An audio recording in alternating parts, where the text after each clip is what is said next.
Hi from Hill Family Homestead. We have lots of big things going on the homestead that we're going to fill you all in on.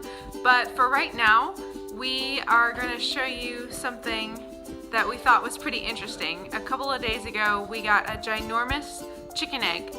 And we're kind of wondering if it might be a double yolker. So we're going to let you see and find out with us. Okay, that's a regular chicken egg. Mm-hmm. That's a duck egg. Much bigger. That's the chicken egg that we got. So the chicken egg is clearly bigger than the normal chicken egg.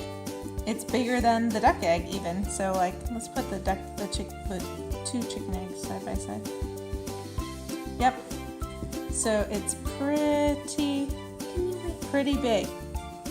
How many yolks do you think this chicken egg has? How many yolks do you think this one has? You may be right. Here goes. Oops. It's a double 2 yolker! yolks. I broke one. Look at that. Whoa! No wonder. I mean, it couldn't Cool. have been that big and not. That is so cool.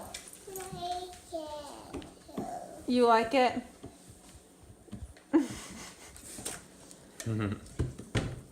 So there you have it. It had 2 yolks in it. And there's the double yolker as scrambled eggs. They look really good. You're the best scrambled egg maker. Thank you.